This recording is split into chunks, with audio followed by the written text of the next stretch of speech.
So we've talked about police legitimacy. Now we're going to move on and discuss how to build unlikely alliances. So breaking down silos across sectors towards community safety. And Pastor Mike McBride is going to moderate this session. And the panelists are Reverend Jeff Brown, who is a co-founder and managing partner of RECAP, which stands for Rebuilding Every City Around Peace. Commander William Scott, who's in the Operations South Bureau with the LAPD, and Mike Arian, who's a program associate with the Advancement Project Urban Peace.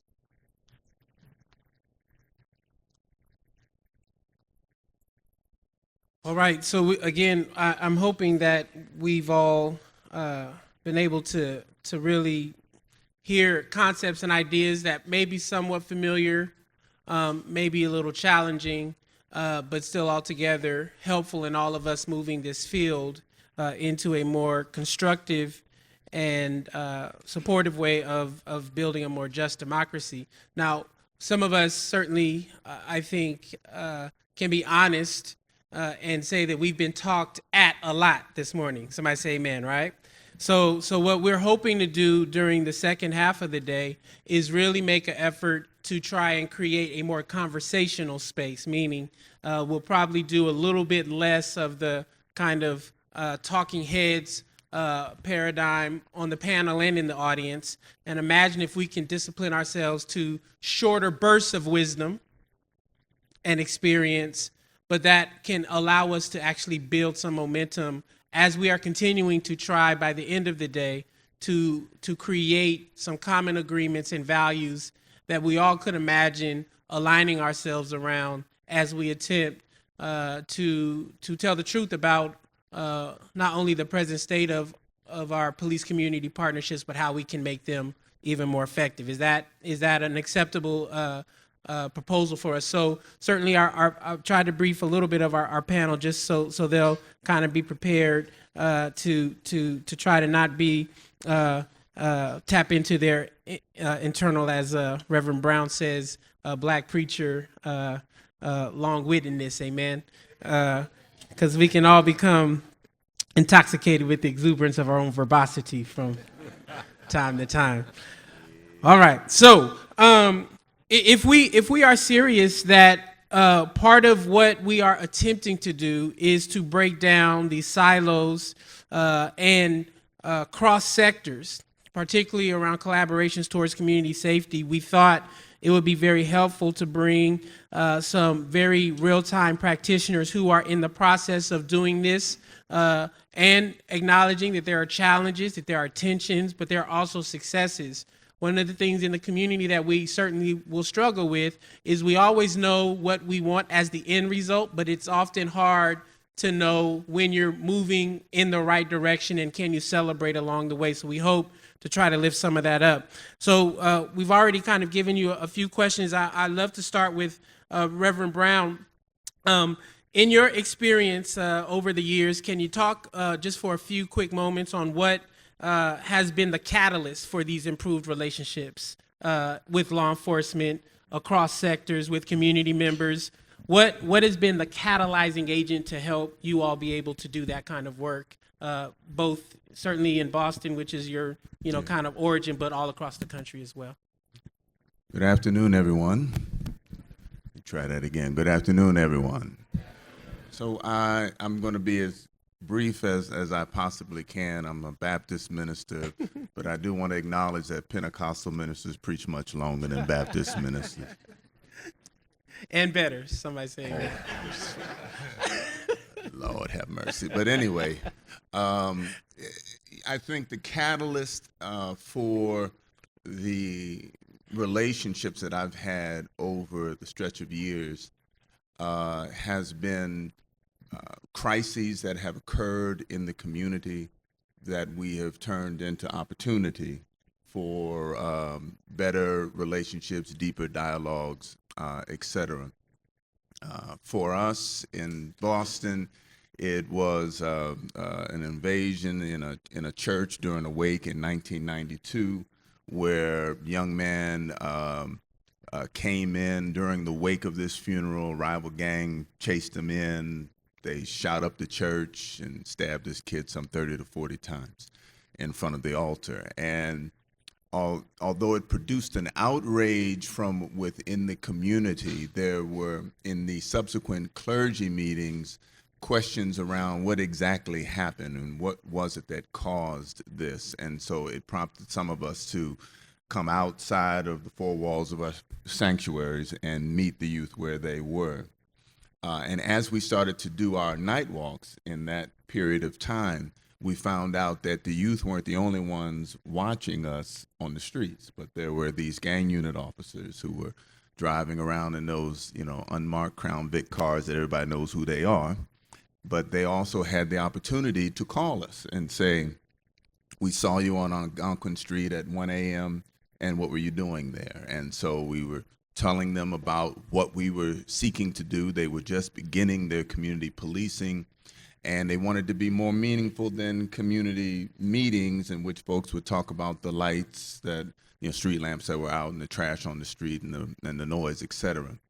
And so that began the dialogue between clergy leadership and the police department. So it was a crisis that produced the opportunity. Great. So if we go down to LA, and I think this is, very interesting thing that I love to kind of pose the same question, appreciating that in how I understand the work in Los Angeles happening with, particularly the advancement project in LAPD, there was not necessarily a strong clergy presence, right, or that's in that space negotiating. So we certainly see in Boston there has been the presence of the clergy. I'd love to hear you both maybe just give a sense of, when you're constructing these partnerships, what kinds of things in Los Angeles you all have had to overcome, right, in order to get these partnerships constructed in such a way where you're now able to publicly do such profound work together, even though everyone admits there's still a long ways to go.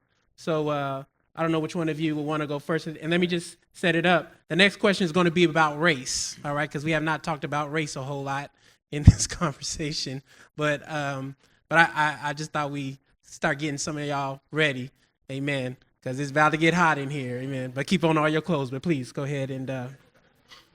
Yeah. I think the one of the first obstacles of overcoming when you're working with groups and folks that you traditionally have not worked with is you have to overcome the trust factor. And I know that word has been thrown around a lot in the last 2 days about trust and legitimacy and those type of things, but it's a serious hurdle, at least it was for us, and continues to be. And it goes both ways because I take me, for example. As a new captain, and when I was first asked to have intervention respond to the crime scenes that I was responsible for, I was a little bit hesitant. You get folks that we've been chasing and have been wreaking havoc in the community, and now they're responding to crime scenes and asking questions and really inserting themselves into what we do. A little bit shaky. And a lot of the people that I was in charge of were a lot more shakier than me. So the first thing that I had to get over was myself, to understand that we had to work together to make this work. How did you get over yourself? I was forced to, basically. No, I part of it was I was forced to. I had a deputy chief that said this is the way we're going to do business, and if I still wanted to be a captain, I had to realize that this is the way I wanted, had to do business. Now, I had a background working gangs. I have been a gang homicide detective. I understand the culture. Being an African-American man growing up in, a less than privileged community, I understand gangs very well. But as a person in charge of, leading the officers that are doing crime scenes and having to do the work that we had to do, I had to step back and say, what is it that I'm being asked to do, and how can we make this work? First thing. Then the second thing is, how do I communicate that to some very resistant officers that are doing the work? I wasn't doing the work. They were doing the work. So how do we make this work? So what we ended up doing, and I think this is probably common across the city of LA, is, number one, it's a process, and you have to stand back and realize that it's a process.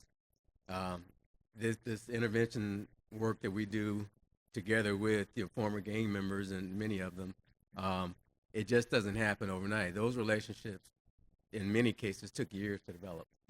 And what we did is we invited our group of interventionists to our supervisors meetings, to our roll calls, and we sat down and hashed it out. And the first time I did that, it was very contentious, because the cops felt that you guys know who are committing these crimes. You're out there with them. We see you with them. We get a homicide.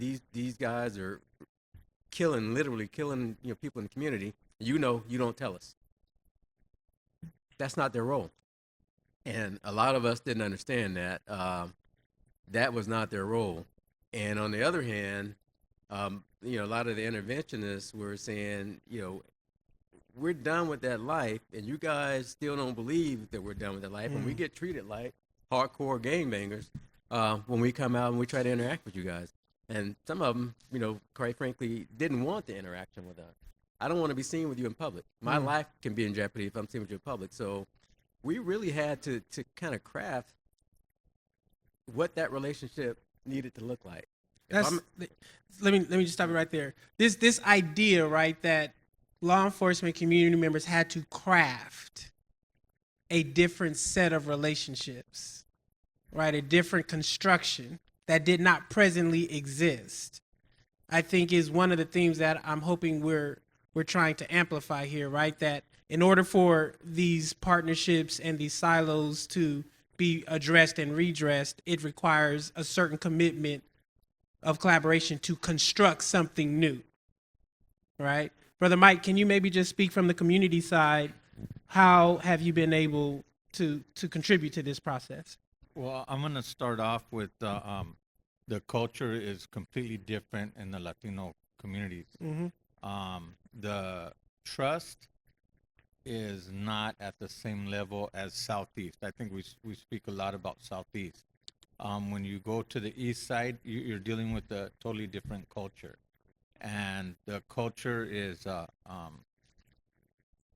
more quiet and reserved as far as dealing with law enforcement. So getting the interventionist to interact is a feat within itself, because of the fact, like he said, a lot of interventionists do not want to be seen with law enforcement, because you are in danger if people get the wrong impression, if they don't understand that relationship.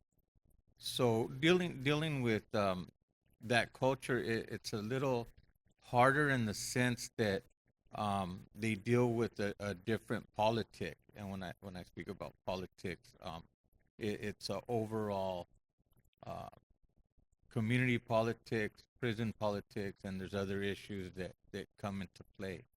So one of the things that we really struggle with is getting the police to, first of all, see the community as people, and the people of the community to see law enforcement as somebody that actually are people too, that have a job to do.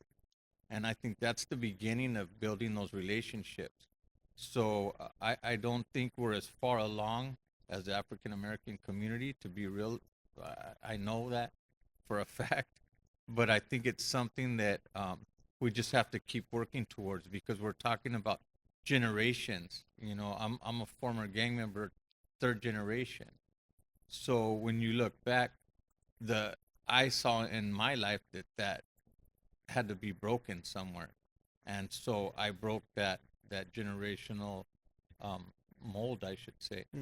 And so when you look at entrenched gangs, it's something that we're taught, and the same thing with law enforcement. Law enforcement has been taught law enforcement, and what happened to peace officer, right? When you look at that, they're not considered peace officers no more, they're law enforcement. So it changes the way we look at things. So it's building those relationships, and that starts in the community and getting out there and pounding that pavement. Great. So all of us, I think, have watched with some level of disbelief or concern with what has happened in Ferguson. At least, if not the exact details of the case, the response of how, the law enforcement community there in that region had the authority to respond to the demonstrators, the protesters, and other just collateral community members in that space. And I think I'm going to ask this question to the group, and I would love to allow this to be a jump off for a lot of us, maybe to spend a few moments in this space around this conversation. But how do we, as law enforcement and community members, begin to learn to navigate and negotiate the issues of race and difference, and how people experience the law enforcement community or community members, vice versa, right? So police to community members to police, police within police, community within community. Are we building enough of a robust racial narrative and analysis that allows us to negotiate these issues as they come up?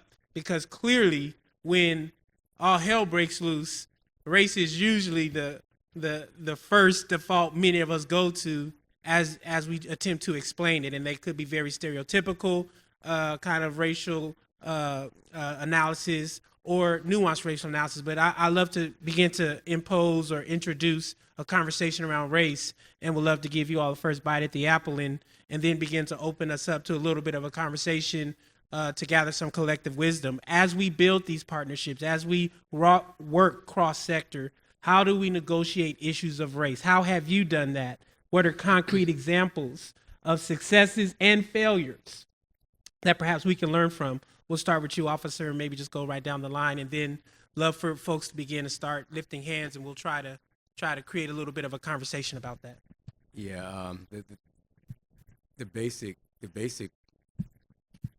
thing that we have to do is you have to have the dialogue. You have to have the conversation about that very issue, and that conversation shouldn't be superficial. A lot of the contemporary issues that are happening, talk about stop and frisk and the disparity between incarceration rates, and the issues go on and on. You have to go beyond the surface, in my opinion, and talk about how we got here. You can't ignore what happened 50 years ago, 60 years ago. That stuff has to be acknowledged, because the population that we're dealing with, my generation,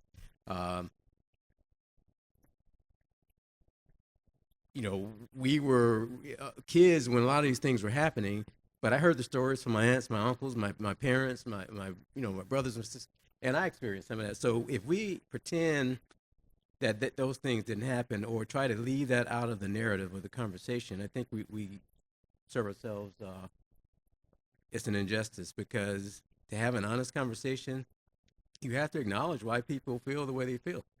And a lot of those things are so deeply rooted that they cannot be ignored. They have to be dealt with, they have to be discussed, and maybe there's not a solution that fits all the issues that come along with them, but at least acknowledge that they exist before you have that conversation. For me, that goes a long way in my conversations in dealing with it, particularly when you're sitting in front of community, being held accountable to how you as a police manager, how you do your business. You got to have those conversations, and I don't think you can run from it or hide from it. I think that's the basics, and then I won't get too long-winded, but there's some other components to that, and we'll kind of let the other panelists talk. I think a different thing to add to it is that we need to also understand the terrain in which we walk. Ferguson, for example, everyone was shocked to hear 53 sworn officers. There were only 3 that were people of color. But then when you think about the city of Ferguson and the way it has changed racially over 20 years, then it begins to at least make some sense, whether or not it's right or wrong. But it was 70% white 20 years ago. Now it's 75% black. And the cycling that happens within police departments moves a lot slower than population shifts in communities. So what does that say to additional trainings and ways in which, police departments ought to intentionally adapt to those changing environments. That's something that I think you need to add to the mix. And I think a second piece is around policing itself. You know, we had the, how do you say, Dean, the standard policing model of the 30s to 1950 or so, and then community policing came in, and that was sort of layered upon that. After 9/11, though, there has been some fears within departments about, what to do about outside terroristic threats. And so you've had departments that have sort of moved away from that and more into information gathering, and maybe social media also has a role to play to that as well. So has that shifted and changed community policing itself is another challenge I think that we need to think about as we talk about this race issue. Yeah, I think to me it goes back to relationship, and when I say that, you look at the racial differences, and I don't like to use that word. I'd say culture, because it's a culture, and you have the African American community, you have the Latino community, then you have the law enforcement community, and they're three different cultures. So to get those three to mesh together is something that is going to take decades to do, because we're looking at taking three different cultures and trying to get them to understand each other. And law enforcement has been programmed to be law enforcement.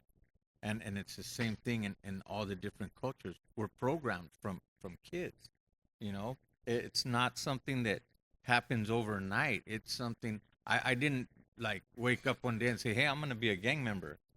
It wasn't like I just had an epiphany and I'm going to be a gang member now. No, it doesn't happen that way. It's something that happens over time.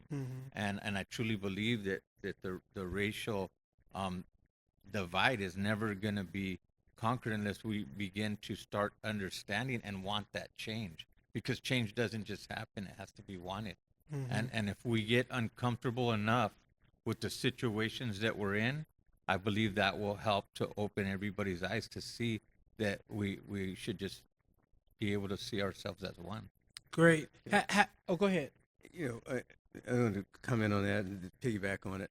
The relationship piece is important. I think we have to acknowledge that there's a segment of the population that does not want to have a relationship with the police in the terms of what we're talking about. And those folks that don't have a relationship, we have to respect that. But so much of the racial tension and the racial question deals with how people are treated on a day-to-day basis, on an individual basis when they come in contact with the police. And a lot of the issue becomes just that. How people are treated. Are we treating people with dignity? Every one of us probably learned the Pledge of Allegiance in the first grade, and that last part of Pledge of Allegiance, with liberty and justice for all. That should mean something. Are we treating people that way when we interact with them?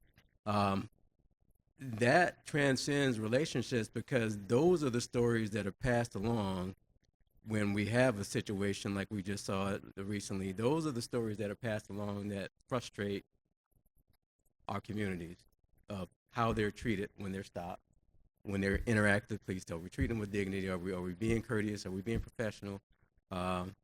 Even if they're wrong, even if they're doing something criminal, they have to be treated with respect. And that really goes a long way in the relationship piece. But I think we really got to acknowledge that everybody doesn't want to have a relationship with the police. Most people want to go about their daily lives and go to work, come home, and live in a safe community. They don't have to come to meetings. They don't have to come to police meetings. They don't have to know who the officer on the beat is. I mean, that's most of what I see. There's a very small fraction of people that actually interact with us and come to community meetings and want to be have those That's a very small fraction. When you see civil unrest, those aren't people for the most part that we're dealing with. We're dealing with the people that have been stopped. They believe it's unjust. They've been treated with disrespect, and that story gets magnified, particularly in social media with Twitter and whatnot, and it just causes a lot of turbulence under the surface of the water that we have to deal with. So in Ferguson, we talk with a lot of the young people, and 21,000 folks in Ferguson, 40,000 bench warrants for 21,000 citizens in Ferguson. So when you talk to the young people and the folks who have the bench warrants, they have a different narrative of why they have a bench warrant than the law enforcement folks who have given them the tickets and the citations.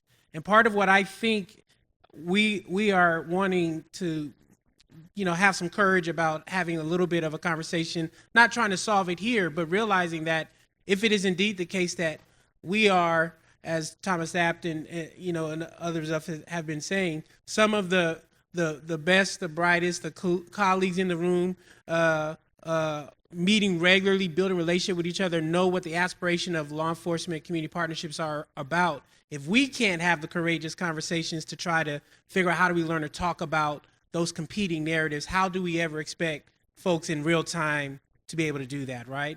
And can we imagine these are practice sessions to be able to begin to have that conversation, say our hard truths in a room together with one another, knowing that we will come back whenever John Jay convenes us again, or some of the folks in this room convene us again, but appreciating that the issues of race, the issues of difference, the issues of how our communities are engaging with one another do indeed create different kinds of experiences.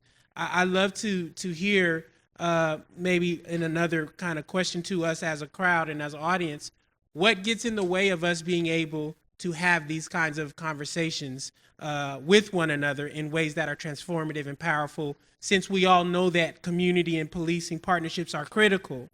What gets in the way of us wading into the waters of race and difference to help us overcome or at least deal with some of these challenges? Go ahead, brother. Please stand and introduce yourself.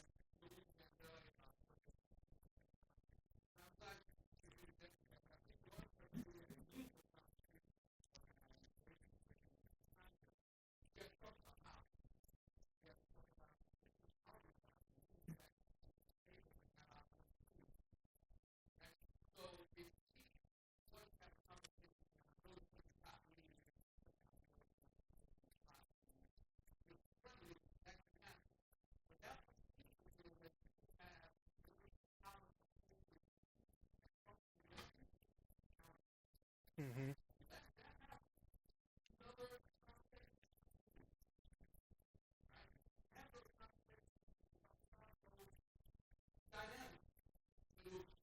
Mm-hmm.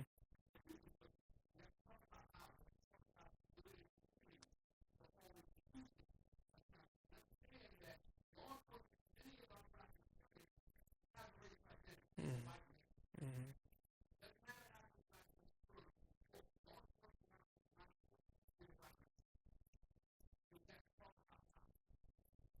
Chief.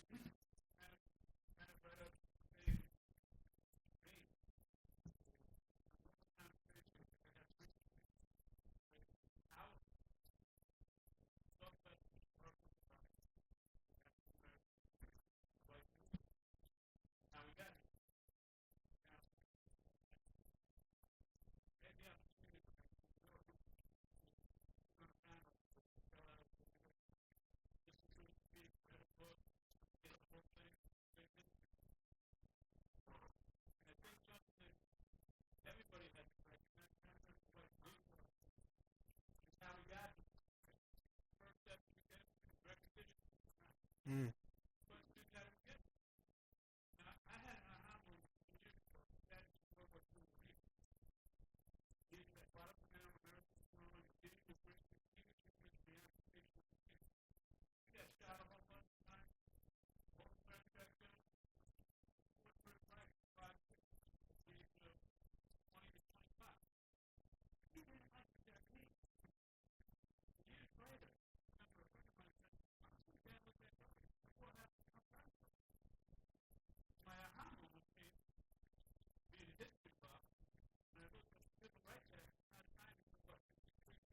Mm-hmm.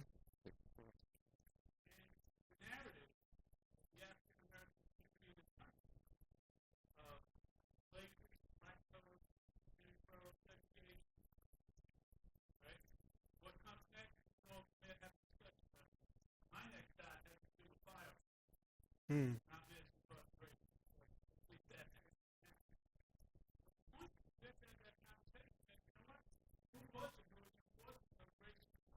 Mhm.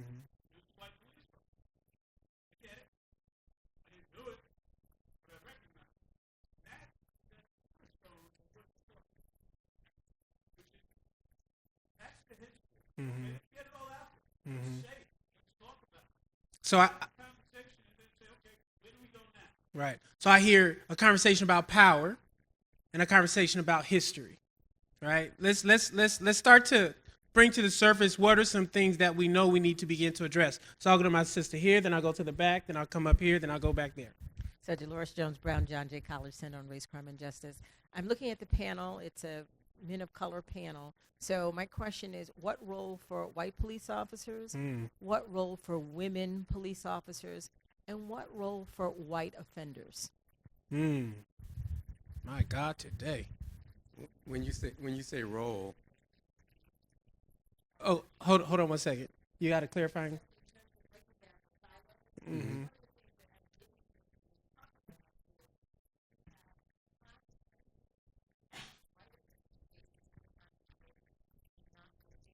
Mm-hmm.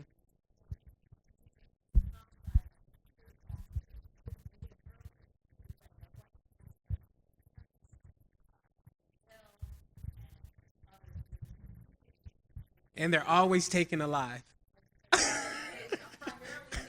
Right. Primarily. Thank you.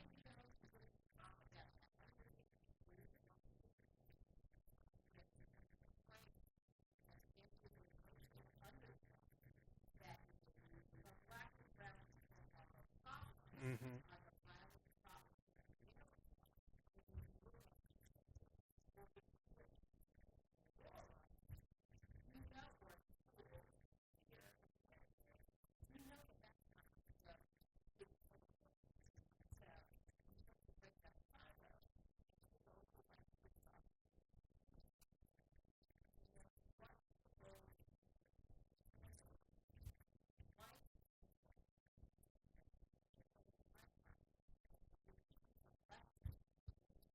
Mm-hmm. Mm-hmm.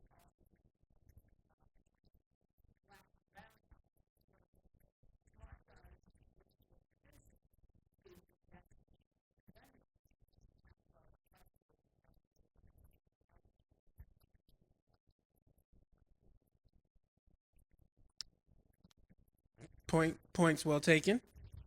So in California, we lead the country, so what we see demographically. And so we have a major population of Latino folks, which is actually over 50% for us in the state already and will be true for the US soon, I think. And Asian Pacific Islander are also very fast growing populations. So in the case of Latino, been there before. Been there before I was there, but also a lot of new immigrants, both from Central and South America as well as Southeast Asia. So I would add that into the history that Gary was talking about. Is we've got all these new populations as well, and what does that mean for us? yeah, can I go to Dr. Brown's Dr. Brown's question? You know,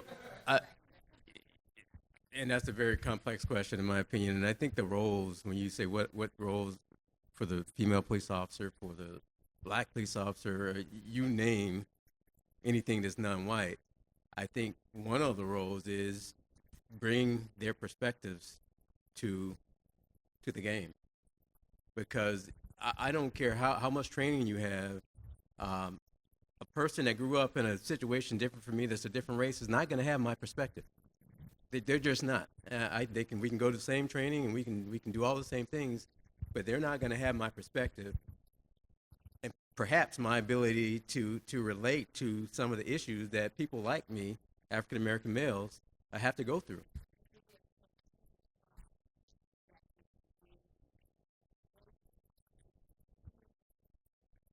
Yeah, I think that transformative process starts with the hiring and of who we're bringing into the police department, and you look across the landscape and see what the demographics are. It's changed some, but it needs to change more in terms of who we're bringing. Now that's a very complex question too, of why it is the way it is. Some of the same issues that we talk about in terms of incarceration rates and people, men of color, women of color being caught up in the system impact those hiring rates. Because if I've been dealing with the police in a negative way, I'm probably not going to get on the police department, even if I want to be a cop. So all these dots are connected. But I think to your question, that role begins with the hiring process, and as those different perspectives are infused through the ranks of police departments, I mean, I think in today's world we have more female police chiefs than we've ever had before. That makes a difference. And to your point, have more African American police chiefs than we had before. So those perspectives, I think, make a difference in bringing everything closer to the center in terms of perspectives and how we see things. And that transformation, I think, has to continue to occur, but I think it starts there. And there's other, in my opinion, other things that come along with having a diverse workforce, but definitely the perspectives you bring to the table have an impact on how you deliver service. I'd like to make a comment. You're talking black and white. Los Angeles is, as we all know, the majority there is brown.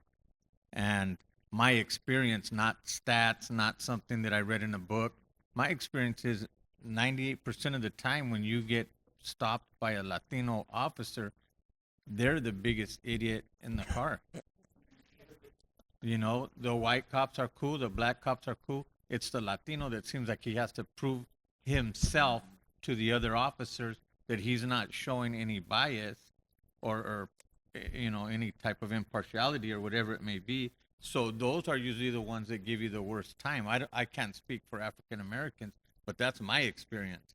And I've seen that since, the first time I was arrested at 14 years old.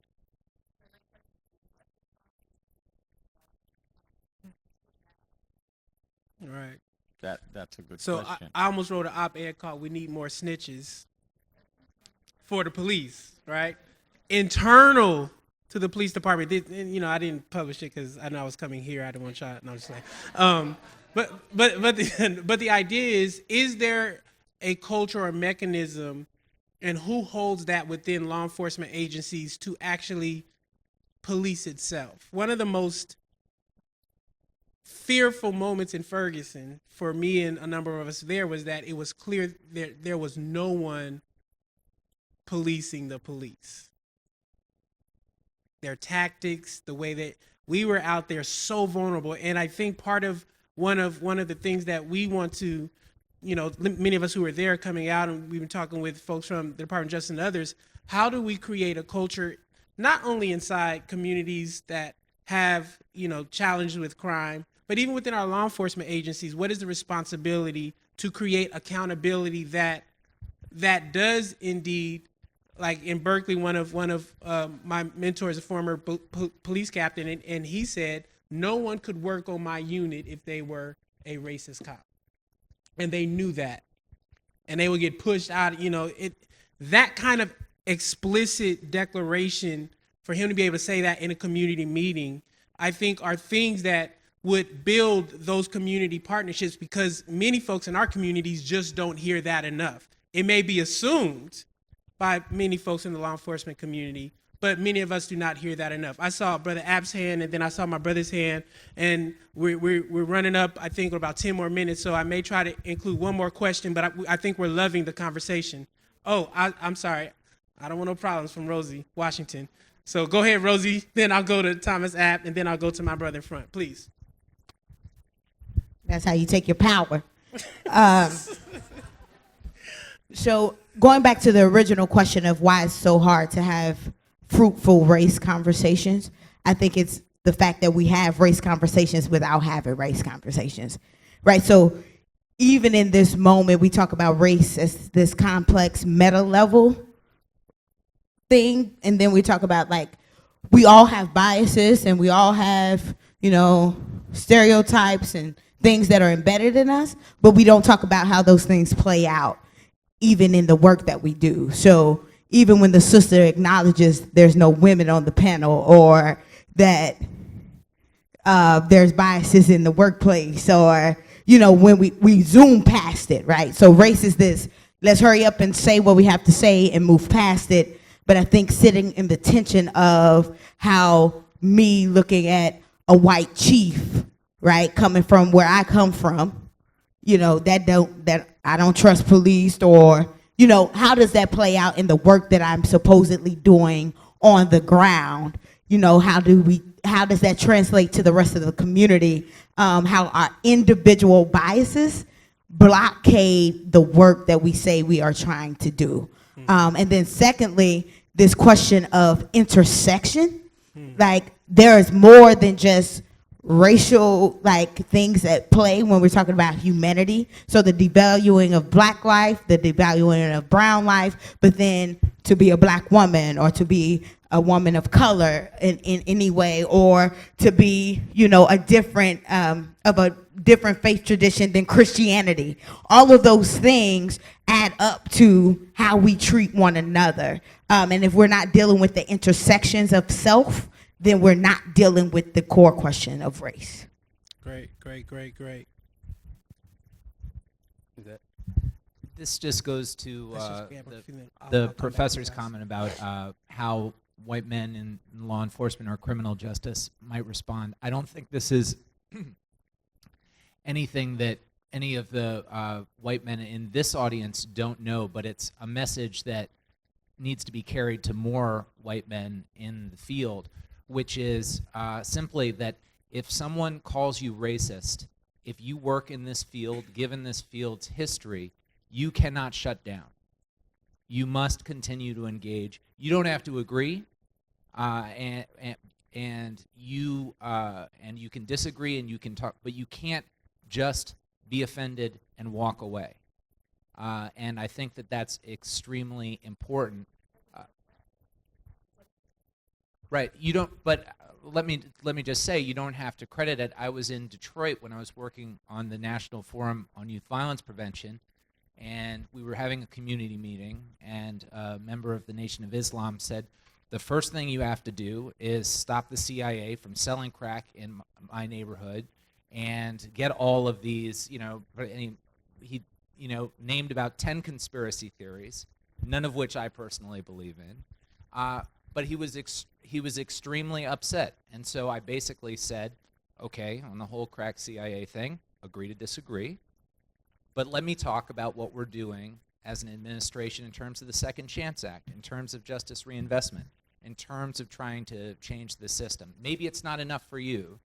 And by the end of it, we were talking about how we had both boxed and so on and so forth. And often, in my experience, if you can sort of withstand that first blast of heat, which can be really hot, and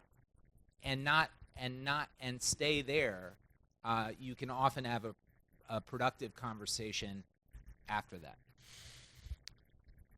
So I see one more hand, then I'm going to go to my panel and give you all a chance just to kind of chime in a little bit. If you have something to say, and we'll move on to another maybe next step question. Go ahead. My name is Udi Ofer. I'm the executive director of the ACLU of New Jersey, and I wanted to pick up something that Lumumba mentioned, and you mentioned as well, and that is accountability. I've really enjoyed the past, I was here last night, been here all day today. These are such important conversations, but I have a hard time believing that without a real culture of accountability, that all of these questions around legitimacy, around due process, around community police relations will ever go anywhere substantial. And I would love to hear people's thought about that question, accountability. Here we are in New York City where there is, right, a CCRB, for example, but yet— What does that mean? A Civilian Complaint Review Board, where individuals can file complaints of individual misconduct about police officers, and it's an independent body in the sense that it has independent investigatory authority, but any final discipline has to be made by the police commissioner, which is an inherent conflict. In Newark, where I'm based, right now we're having a whole conversation around, how do we fix the internal affairs system and how do we create more accountability? While over the past, whatever it's been, 14, 15 hours of this convening, we've talked about, let's say, political accountability, we've talked about accountability within communities, I really think we have to have a conversation about how do you hold individual police officers accountable for their actions? Because until a community member knows that when they were wrongfully stopped and frisked, or where they were even a minor insult, or where they were unlawfully arrested, or where they were beaten up, or where a family member was killed, that there's going to be accountability. Personally, I believe that we need to create civilian complaint review boards that are completely independent of the police department, that have full disciplinary authority. That does not exist anywhere in the country right now, as far as I know. But and I understand the issues that raises, and I'm not saying it's the only solution. It's a part of a solution.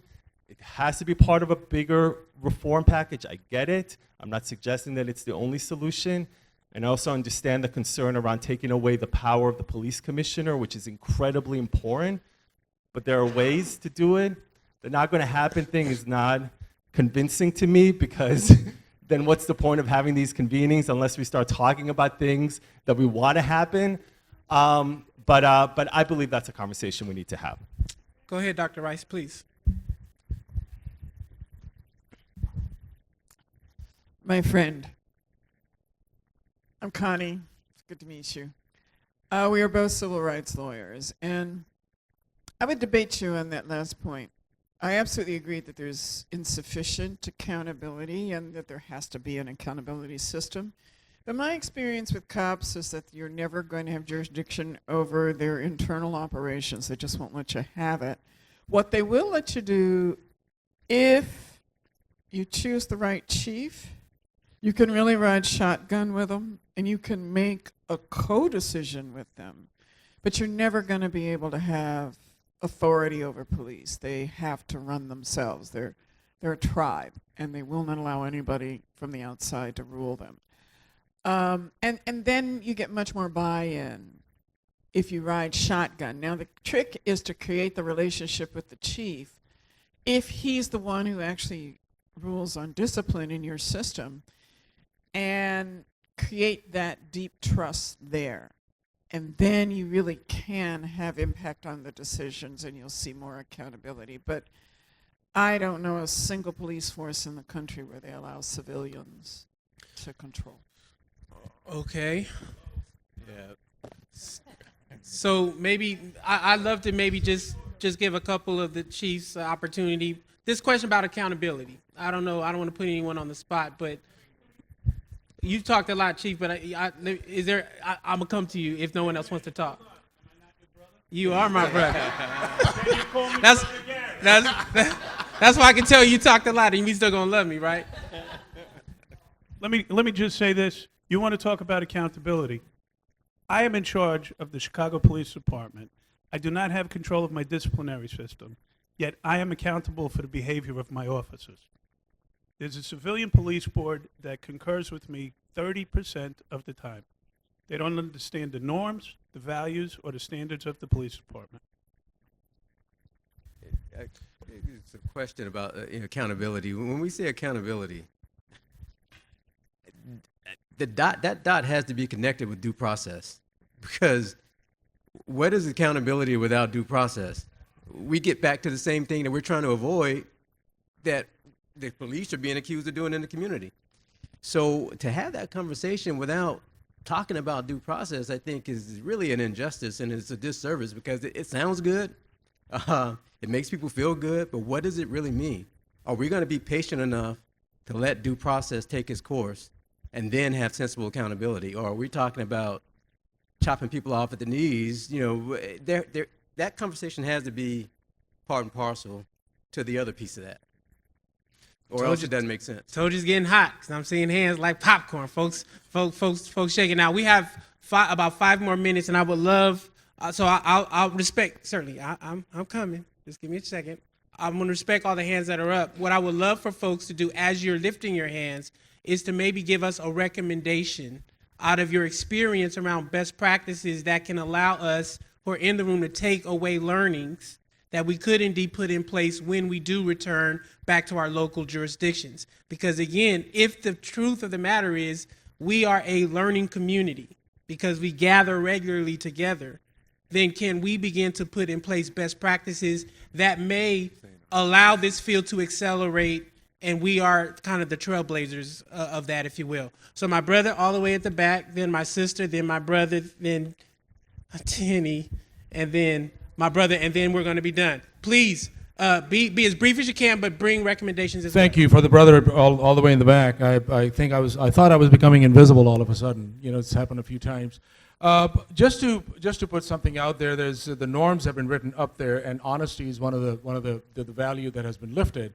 But I think listening to this conversation today and the way the conversation went yesterday as well, it's becoming increasingly evident that this is becoming more of an orchestrated conversation. I mean, there is this underlying theme that is emerging, that how do we project LAPD in its finest form and then use that as a model to bring it to New York. So I think when we talk about accountability, I mean, record shows that LAPD has been completely unaccountable, regardless of what any of the nonprofit or the NGO says. I mean, people have vested interest, people have conflict of interest, people have, you know, contracts, and people have monies that are coming from LAPD as well, and from the police department. So I think we have to be very honest, we have to be very thorough. I'll give you a quick example of how accountability works. This whole thing about broken window was talked about. Well, broken windows in Los Angeles was started by the toy manufacturers, by the Central City East Association, by the Central City Association, which are lobbying arms for the developers and the big business. And Villaraigosa, at the time he was a mayor, he was beholden to the developers. Next thing you know, Bratton comes in, he's a consultant. He brings in George Kellick, who becomes a consultant, who gets a $500,000 contract to implement broken windows. So I think that's the kind of accountability we need to have. We have to be very honest, rather than checking a box and say, well, we had a national conversation about legitimacy, we had a national conversation about bridging a divide, and hallelujah, you know, we're all working together. That is wrong. Between 2004 and 2009, 47,000 truancy tickets were issued to kids in Los Angeles, to school students. 12,000 jaywalking tickets and quality of crime tickets were issued the first year in 2006, 2007, when the Safer City Initiative, which was launched on as a broken window program in Skid Row. I mean, people have, may I finish, please? I mean, I think you've taken enough time and you've occupied enough space. Give other people a chance as well who can bring the other side of the reality. All right, from Los Angeles. I'll just say one thing, that if we want to talk about accountability, the proof is in the pudding. It's not something, these platitudes that, you know, I mean, Prince Beck and all that kind of stuff. So let's be very real, and let's see that brutality and violence, just a month ago, they shot a homeless person who had, and the cops knew in Los Angeles, he had a history of mental illness. He used to climb up billboards. And next thing you know, rather than bring a SMART team, they bring in the SWAT. And the man is tasered, he falls from the billboard, he breaks his neck, and he dies. So what happens? Okay? So we need to compare that, you know, where are the resources going and what is the real accountability that we are talking about, and let's stop this facade. Thank you. Next.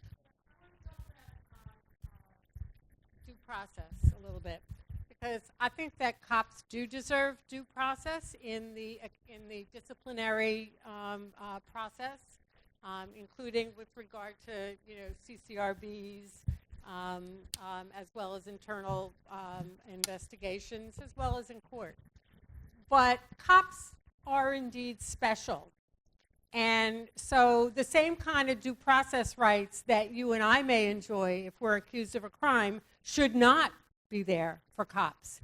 You know, in New York, we have this long history of the blue wall of silence. Cops should not be allowed to keep their job and then keep mum about an incident that happens. The public has a right to know. So I think that, you know, the ACLU, we're all for due process, right? But we also understand that there are rights in competition, and it's far more important for the public's right to know what goes on, what happened to Eric Garner, what happens in a crisis, than a police officer's right to remain silent, because you can't keep your job and not say what happened, your version of what happened immediately.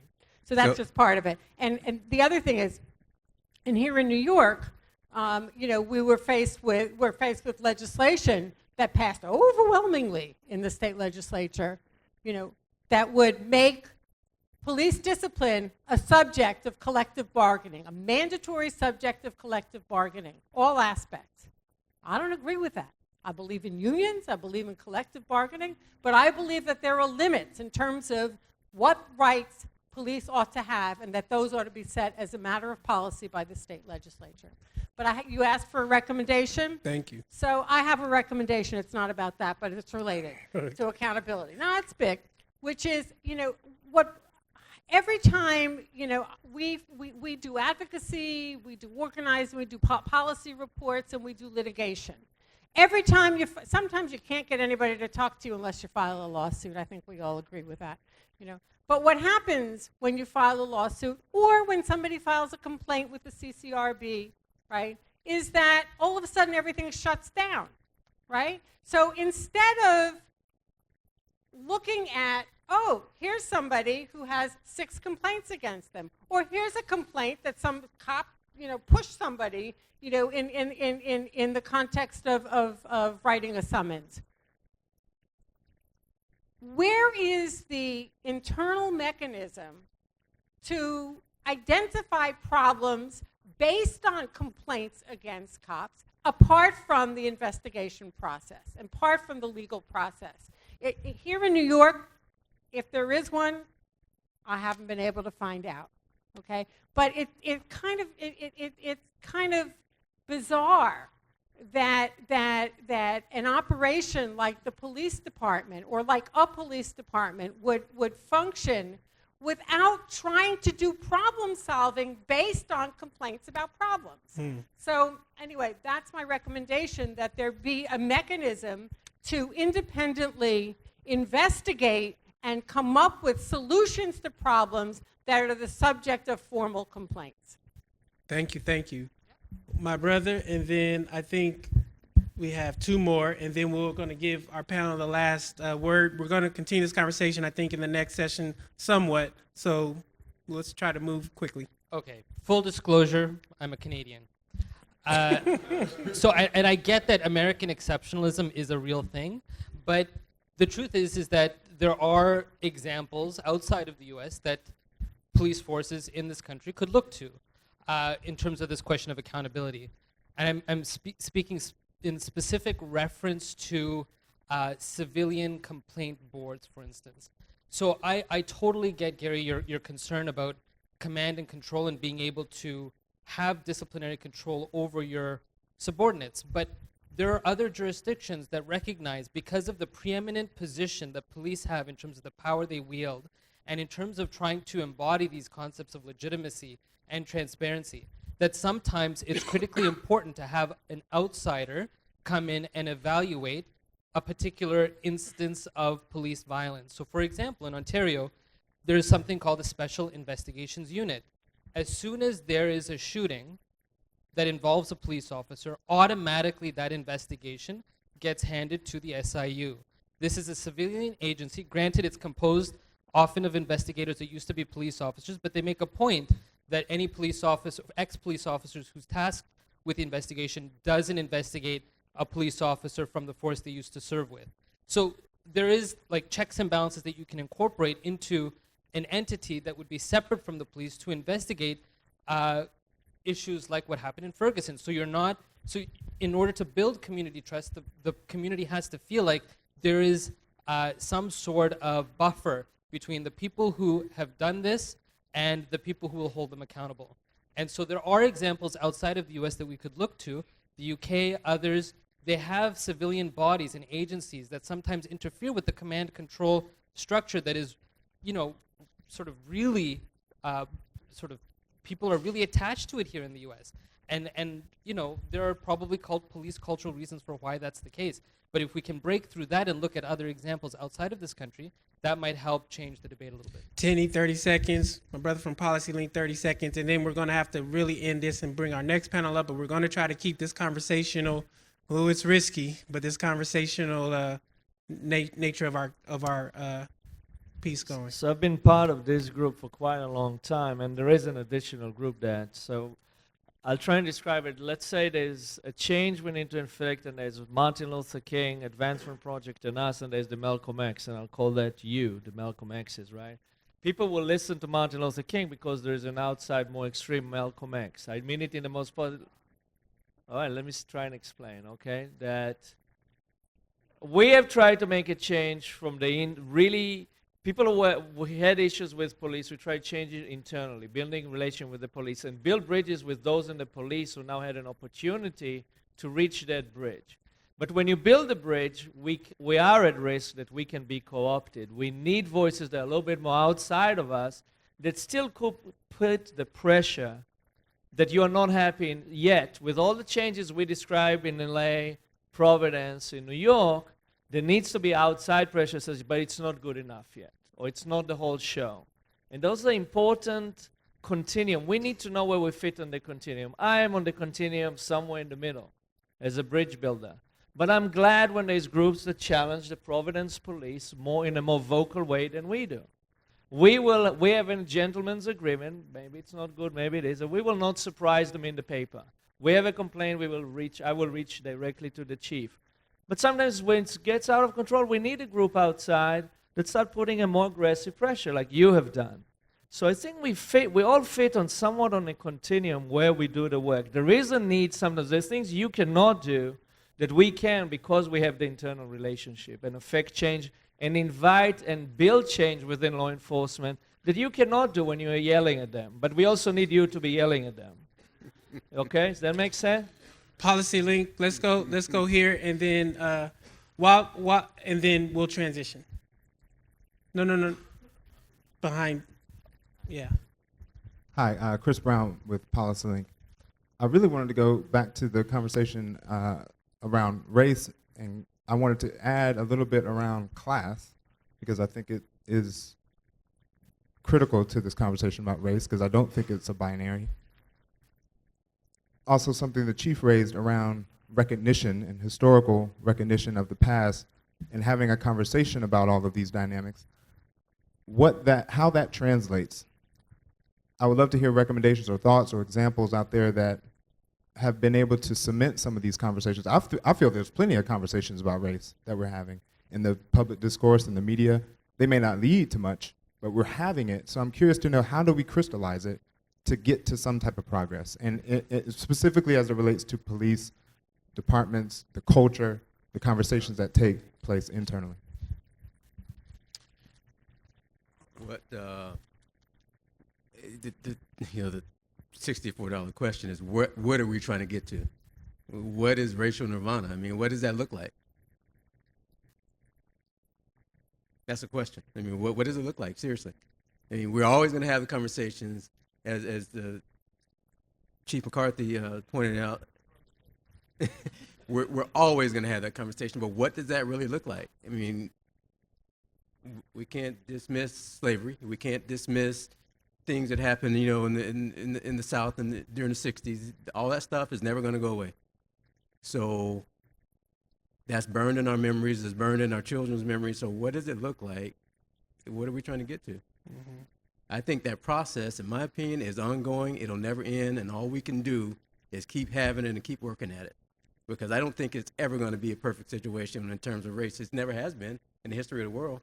Why do we think we're going to solve it in this room? We're not. But we can have those conversations. Right.